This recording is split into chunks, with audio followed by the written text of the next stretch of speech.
Pisces.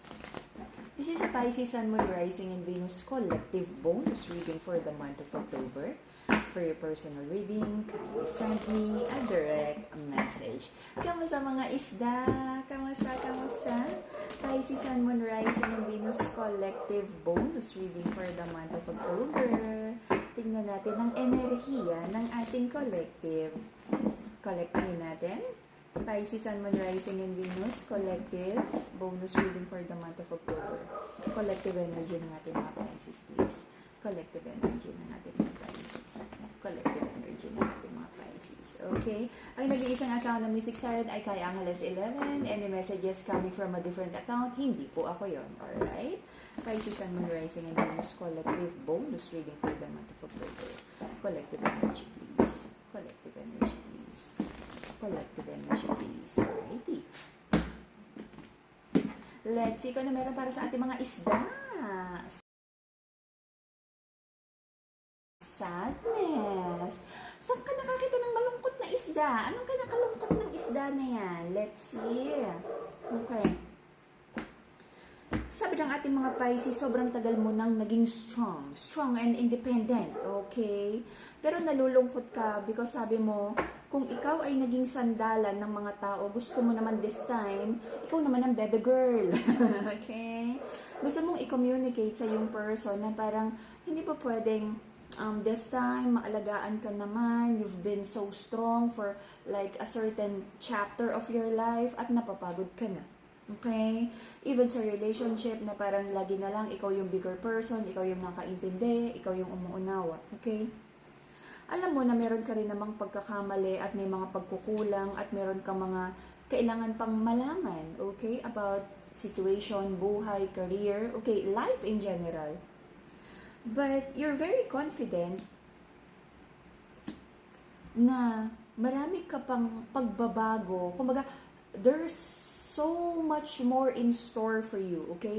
Marami kang pangarap, marami ka pang gustong gawin, okay? At sabi mo, para makuha mo yung malaking dream na yon, it requires like a better version of yourself, okay? There's a feminine here, the Empress, nanay, baby mama, official girlfriend, okay? Walang maayos na pag-uusap, ayaw nang makipag-usap, and this feminine is like traveling or moving forward na sa better situation ng buhay niya. Okay? So, I feel the feminine is focused more on her glow up, trabaho, kabuhayan, anything na magdadala sa kanya ng success. Okay? Nagkaroon ng bad news para sa feminine at sabi niya is kailangan na niyang mag-move forward at to start a new cycle na maayos. And this time, sabi ng feminine, ipaprioritize na niya ang kanyang sarili. Okay? There's an energy here of like, the feminine in this connection is thinking of like, too masculine sa buhay niya. Meron siyang iniisip na, pag si ganon, pinili niya, ganito, pag si ganon, ganyan. Okay? Feminine, I feel wala kang masyadong magandang option. Isang sinungaling at isang mapaglaro. Ano to? Bakit ganitong mga pinipili mo? Okay. There's also a masculine here na very unreliable. Sa una lang magaling, pero wala naman talagang, okay? Kung baga sa building, hinukay, pero hindi binuhusan ng, hindi nilagyan ng mga pundasyon, o hindi nilagyan ng kung ano man. Hinukay lang. Ghost project. Okay, you feel so attached and entangled sa isang pag-ibig na hindi mo ma-let go na sobra-sobra kang nasaktan. But, nagkaroon ka ng decision right now na hindi ka rin naman ready to communicate at hindi ka ready na i-open ang puso mo sa bagong pag-ibig. Sabi mo, sige, from the past connection na nagkaroon ka that you feel so broken-hearted from, sabi mo is parang mag-heal ka lang muna at lalayo ka na rin. Nagkaroon ng mga betrayal energy pero walang plano. Kumbaga, okay, karoon ng betrayal, painful situation, and then, hindi mo alam kung anong gagawin mo. Okay? Marami kang iniisip tungkol sa pera, sustento. Hindi ka rin sure kung meron kang gustong ipaglaban na relasyon na naging stable before. It could be engaged, kasal, or parang nagkaroon ng promise of love. Parang ayaw mo na rin namang ipaglaban, but very Pisces, very dreamy energy that you're being very nostalgic na sayang no, kung ganun sana, kung naging ganyan sana. Okay. Maraming issue sa connection na to, pero wala akong nakikitang kumikilos para ayusin to. Mental clarity and stronger connection with your intuition, amethyst. Okay. The courage to do whatever you're trying to manifest and for good luck, carnelian. Okay. To heal your heart chakra, to heal your heart, emotional wounds, at para magkaroon ng harmony sa paligid, the pink crystal, Madagascar rose quartz. Lahat ng crystals natin, authentic, cleansed, and blessed by the enlightened guide. Okay, let's see. Protection crystal, Madagascar black tourmaline, and the evil eye bracelet. Okay, so the reason for the reading is maraming hindi pagkakasunduan, trust issues, but you try to avoid conflict. Nagkaroon din ng ugly conversation sa situation na to.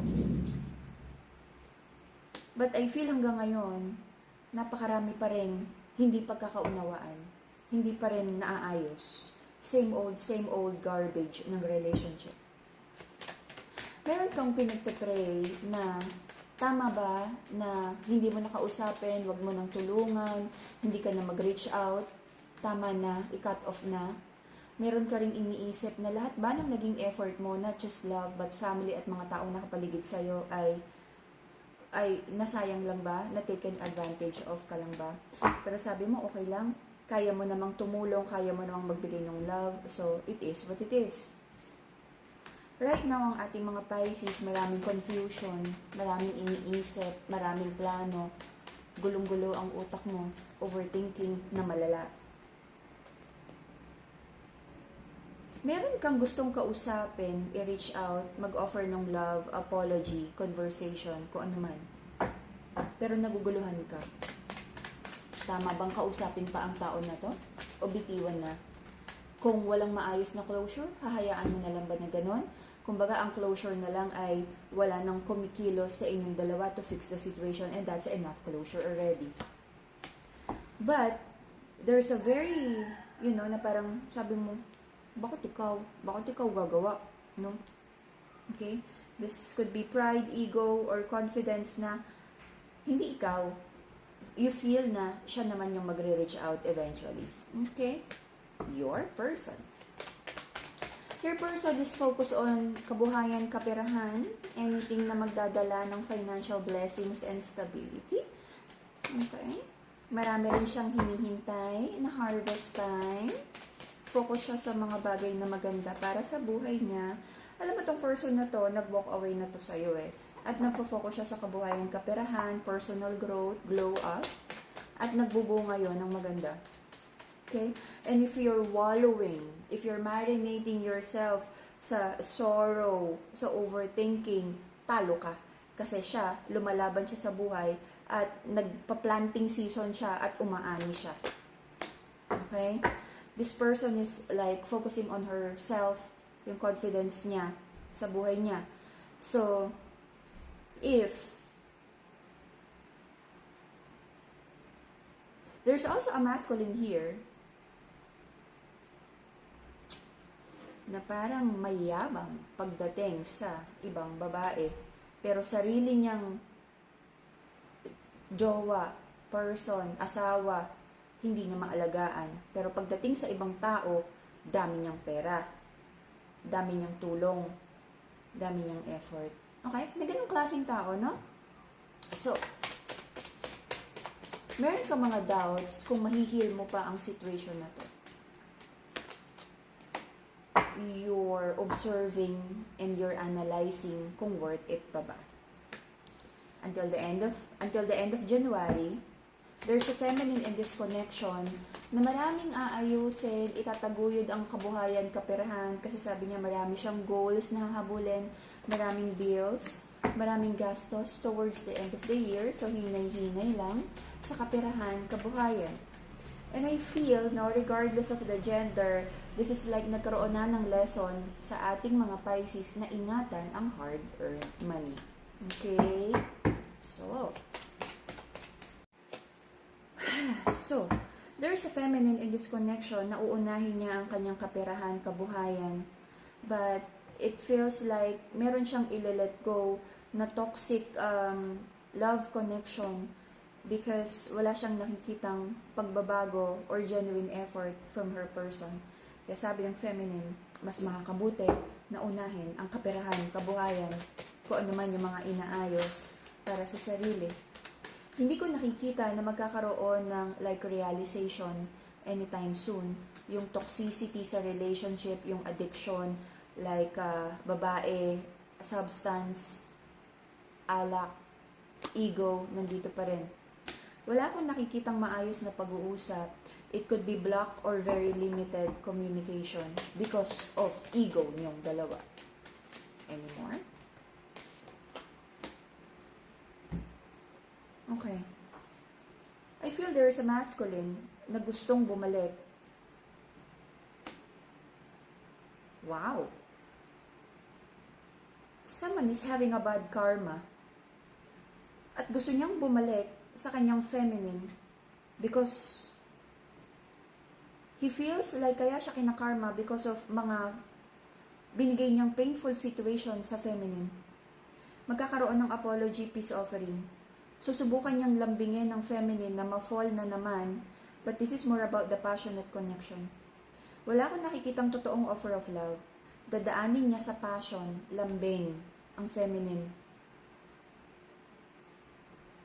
Gusto niyang mag-apologize. Kung pwede lang nabalikan siya ni feminine. Kasi nung time nakasama niya tong feminine na to, okay naman ang kanyang buhay, kaperahan, kabuhayan. But right now, na parang kumalas ang feminine na to, sabi ni masculine, bakit parang minamalas siya?